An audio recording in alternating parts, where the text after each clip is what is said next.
y luego acabamos maltratando a aquella cosa o persona que queremos poseer. Nos hacemos daño a nosotros, le hacemos daño a esa persona y le hacemos daño a Dios, ¿no? Y vive como en una habitación de 4 paredes con un techo que le impide dirigir su mirada a Dios y con 4 paredes que se olvida de que en su alrededor hay personas que necesitan de él. Tenía la vida asegurada, dice, bueno, ahora dedícate a la gran vida, ¿no? Apoltrónate y vive la vida. Y justamente dice Jesús que ese hombre morirá esa misma noche.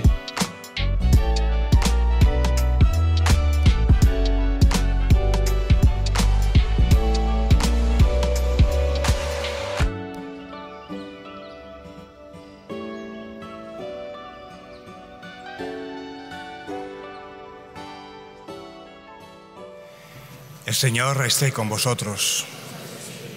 Lectura del Santo Evangelio según San Lucas.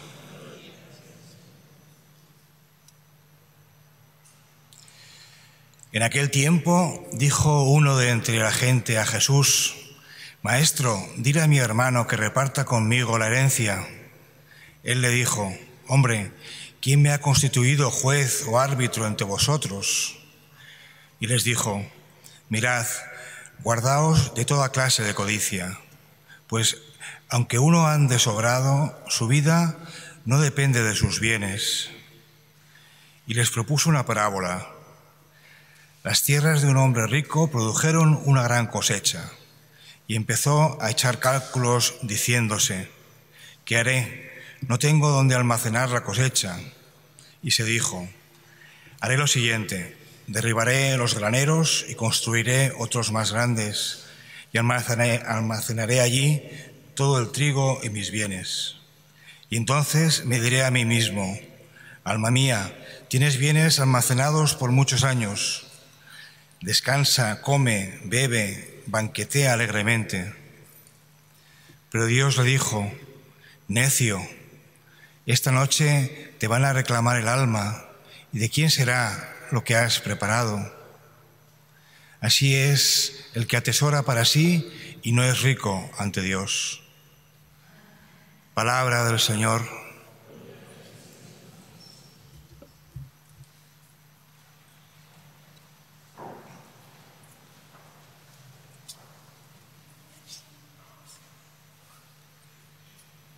Hoy se le acerca una persona a Jesús para que interceda, para que su hermano se reparta la herencia.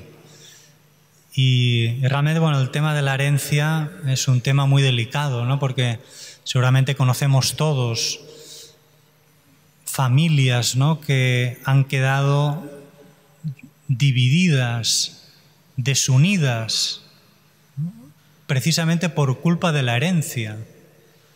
La verdad es que es fuente de conflicto, ¿no?, fuente de división. Es verdad que hay que hacerlo lo mejor posible y es un deber por nuestra parte tratar, ¿no?, precisamente para no dejar, ¿no?, ahí un fregado, ¿no?, a todos los descendientes, de repartir bien la herencia, ¿no?, con criterios de justicia, de equidad. Pero incluso aunque uno lo haga de la forma más justa, más equitativa posible, siempre puede haber, ¿no?, este problema de fondo, que es lo que Jesús detecta detrás de esa pregunta que le hace esa persona, ¿no?, que es la codicia, que aunque tú lo repartas todo con justicia, con equidad, pero siempre hay en nosotros ese peligro, ¿no?, que a veces se asoma, ¿no?, que es la codicia. En este caso, codicia de bienes materiales, de riquezas, de dinero, pero a veces puede ser codicia de otra cosa, ¿no? Pero es esa codicia que es ese afán de poseer desmesuradamente algo. Y es curioso porque justamente en la creación del hombre y la mujer, ¿no?, Satanás, ¿no?, les tienta con que tomen ese fruto de ese árbol, ¿no?, porque poseerán sabiduría, tendrán el conocimiento del bien y del mal, ¿no? Y el hecho de poseer es algo que está, como digamos, en nuestros genes, ¿no? Y de hecho es curioso porque Jesucristo pasó precisamente por este mundo sin poseer a nadie ni a nada. Y curiosamente nosotros queremos que Dios nos posea o ser poseídos por Él, porque en Él encontramos la felicidad que tanto anhela nuestro corazón. Y Él, en cambio, pasó, podríamos decir, virginalmente, sin tocar, sin poseer, como en el caso de aquella mujer adúltera, ¿no? que la sorprendieron en el adulterio, y Jesús, fijaros que ni tan solo tocarla, esa mujer fue mucho más de Jesús, lo fue mucho más de Jesús de aquellos que quisieron y de hecho la manosearon, la tocaron y la quisieron poseer. Y Jesús, sin tan solo tocarle un dedo, esa mujer fue mucho más de Jesús que no de aquellos que habían pretendido poseerla. Es bonito ver esta manera virginal de pasar por este mundo, sin querer poseer ni a nada ni a nadie, ¿no? Y así es como realmente, y luego encima nosotros no queremos que Jesús nos posea, ¿no? Porque es así. Qué bonito es poder pasar por esta vida sin querer poseer a nada ni a nadie, ¿no? Y porque la codicia es esto, rompe lo que Dios rompe de alguna manera, ¿no? Y entonces hace que nosotros nos busquemos en el fondo a nosotros mismos por medio de esa cosa poseída, y luego acabamos maltratando a aquella cosa o persona que queremos poseer. Nos hacemos daño a nosotros, le hacemos daño a esa persona y le hacemos daño a Dios, ¿no? Porque alteramos el orden querido por Dios. Y en este caso puede ser esa codicia de bienes materiales, de riqueza, y el problema es, como dice San Pablo en la segunda lectura, es que al final la codicia, y en este caso la avaricia, que es esa codicia hacia las cosas materiales, hacia los bienes, las riquezas, el dinero, se convierte en una idolatría, y eso hace que ocupe el lugar de Dios en nuestra vida, porque lo convertimos de alguna manera en un Dios. Convertimos el dinero, las posesiones, las riquezas en una especie de Dios, y por lo tanto, de alguna manera, ponemos en ello nuestra felicidad y esperamos que eso llene nuestras vidas, y al final nos deja vacíos, porque cuando una persona no posee a Dios, en el fondo está vacía en su interior. Recuerdo una vez que estuve en una conferencia del fundador de los neocatecumenales, Kiko Argüello, que empezó de una manera así como muy, muy potente, ¿no? Explicando una anécdota de un amigo suyo que hacía un tiempo se había separado de su mujer, dejándola con 2 hijos, y se fue con una mujer mucho más joven, mucho más guapa, y era un hombre al que le sobraba el dinero, ¿no? Y vivía realmente entre algodones, ¿no? Vivía una vida de lujo y de lujos, ¿no? Con coches descapotables, yendo de un sitio a otro, hoteles de lujo, es decir, lo tenía todo, vivía la vida. Y contaba él, ¿no? Ayer se suicidó, porque estaba tan lleno de tantas cosas en el exterior de su vida que en su interior estaba profundamente vacío y solo, ¿no? Y cuando el hombre no tiene a Dios en su alma, en su interior, el alma gime, el alma llora y muchas veces, desgraciadamente, se desespera y toma decisiones equivocadas.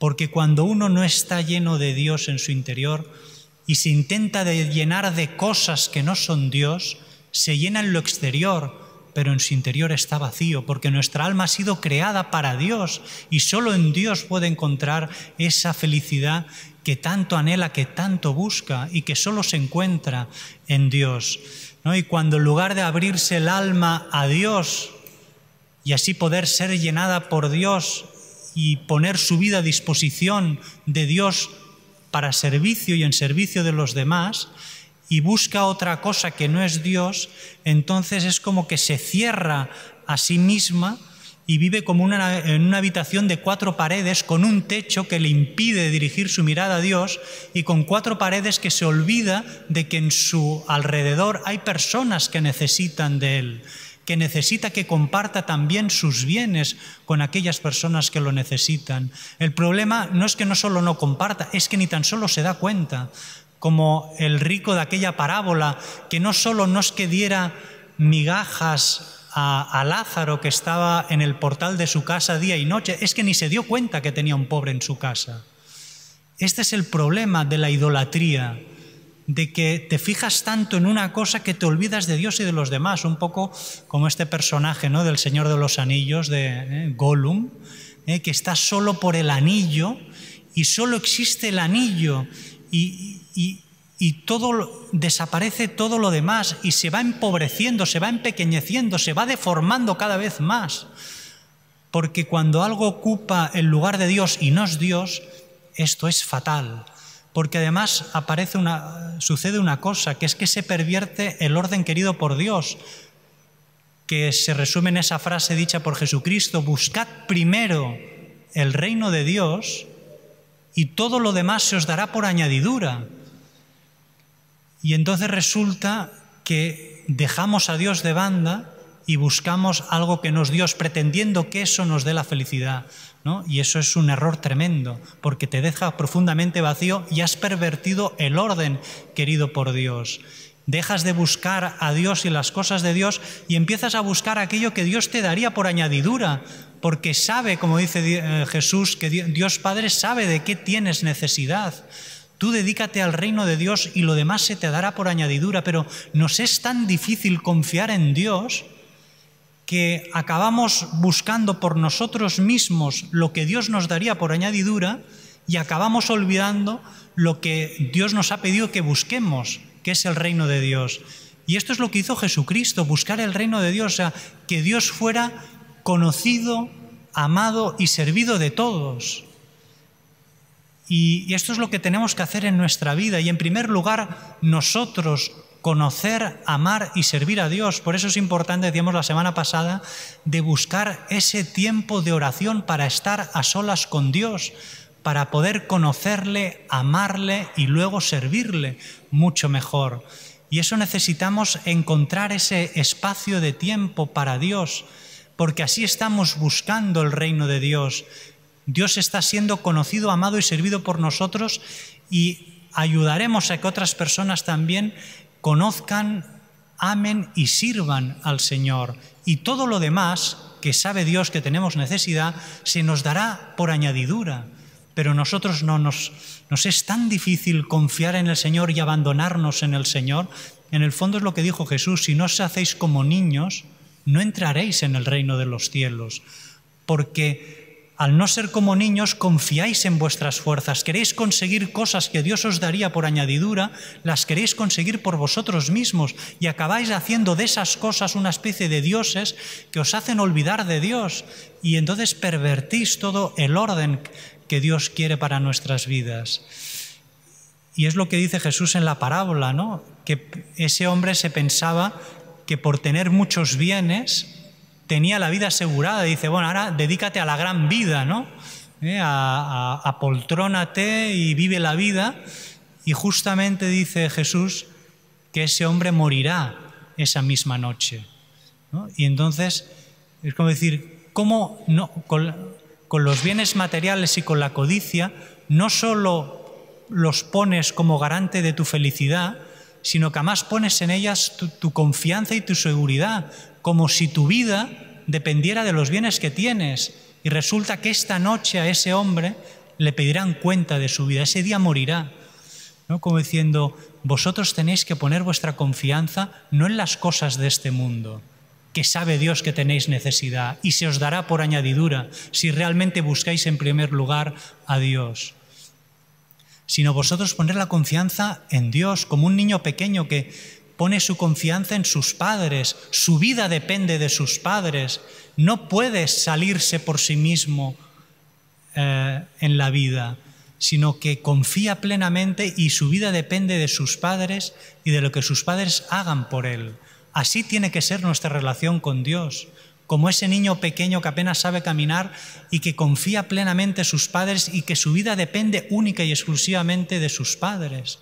Así tiene que ser nuestra confianza hacia Dios, pero nos cuesta tanto confiar en Dios, ¿no? Y de poner a Dios en primer lugar, porque a veces no solo ponemos la confianza o la felicidad en cosas que son malas en sí mismas, sino en cosas que son buenas, pero que no son Dios, ¿no? Y entonces siempre acabará en nuestra vida dejando un pozo de frustración, de decepción, porque ponemos la felicidad en cosas que no son Dios y a lo mejor cosas que son buenas, como la familia, el matrimonio, los hijos, pero no son Dios.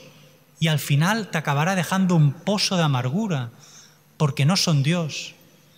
Y primero Dios y luego todo lo demás. Y luego, como dice Jesús, ¿no? Todos esos bienes que tú has acumulado no se van a ir contigo cuando te mueras. Incluso se puede convertir en una especie de peso que te hunda hasta el infierno. Pero si realmente hemos buscado el reino de Dios en primer lugar, sabremos administrar y disponer de nuestros bienes temporales de tal manera que ganemos los bienes del cielo. Y entonces nuestros bienes materiales no se habrán convertido en un peso que nos hunda hasta el infierno, sino que será un motivo de gloria para nosotros. Porque al final no nos llevamos con nosotros los bienes poseídos, sino el bien hecho, aquel bien que hemos hecho y que hemos compartido con los demás. Y entonces eso se convertirá en motivo de gozo y de gloria para cada uno de nosotros. Pidámosle a la Virgen María que nos ayude a comprender, a tener la verdadera sabiduría del corazón, de que nuestro verdadero tesoro, nuestra verdadera riqueza es su Hijo, Jesús, y aún presente en la Eucaristía, porque es verdad que Dios está en todas partes, pero con su cuerpo, sangre, alma y divinidad, en este mundo está solo en la Eucaristía. Está en el cielo, pero aquí en la tierra, con su cuerpo, sangre, alma y divinidad, solo está en la Eucaristía. Que la Virgen María nos ayude y nos dé esta sabiduría de corazón para saber poner en primer lugar a su Hijo Jesús y con esa confianza plena en Dios, dejar que Dios nos solucione la vida de aquellas cosas que sabe que nosotros tenemos necesidad, y así no perdamos el tiempo, ni las energías, ni el corazón en cosas que no son Dios.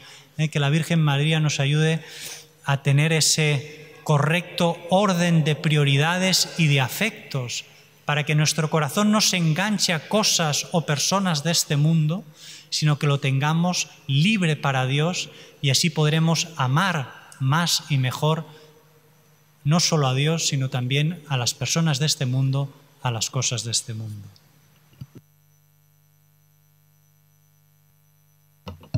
Oremos. A quienes has renovado con el don del cielo, acompáñales siempre con tu auxilio, Señor, y ya que no cesas de reconfortarlos, haz que sean dignos de la redención eterna. Por Jesucristo nuestro Señor. El Señor esté con vosotros. La bendición de Dios Todopoderoso, Padre, Hijo y Espíritu Santo, descienda sobre vosotros. Hermanos, Demos gracias a Dios.